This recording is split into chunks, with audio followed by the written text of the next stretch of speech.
आज समाजवादी पार्टी के रियासती सदर एमएलए अबू आसिम आज़मी की क़यादत में मस्जिद के ट्रस्टियों, मुस्लिम कम्युनिटी के सीनियर नुमाइंदों और पार्टी के अहदेदारों के वफ्द ने वज़ीर आला देवेंद्र फडणवीस से मुलाकात की।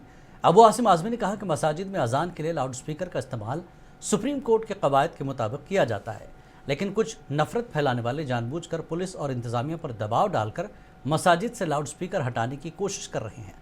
अबू आसिम आज़मी ने इस मामले पर मुनासिब रहनुमा खतूत जारी करने की दरख्वास्त की। मुलाकात में वफ्द ने ईद उल अज़हा और कुर्बानी के हवाले से भी तबादला ख्याल किया।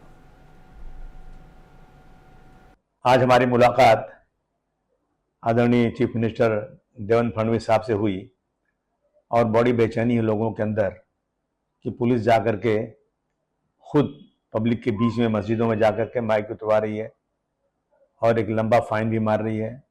मैंने कहा मुख्यमंत्री जी से, सर आप मुझे बताइए कि ये जो है, ये कानून जो है सुप्रीम कोर्ट से जो आया है माइक के बारे में, कि क्या डिसिबल रहना चाहिए, कितना नहीं देना चाहिए, कब बजना चाहिए, ये सिर्फ महाराष्ट्र के लिए नहीं पूरे देश के लिए है। लेकिन मैं देख रहा हूँ कि मेरे स्टेट में कुछ ज़्यादा ही हंगामा है, पॉलिटिकल लोग कर रहे हैं। आप से मेरी गुजारिश है कि आपने पहले बहुत सारी मस्जिदों के लिए जब मैंने आपसे बोला, आपने मदद भी किया है। मैं कानून तोड़ना नहीं चाहता हूँ। अगर ये कानून है मंदिर, मस्जिद, गिरजाघर और गुरुद्वारा सबके लिए कानून है तो ठीक है, लेकिन सबसे बड़ी बात है कि हमारे ऊपर ज़्यादा तकलीफें आती हैं, हमारी बातें लोग सुनते नहीं हैं, हम कमज़ोर साबित किए।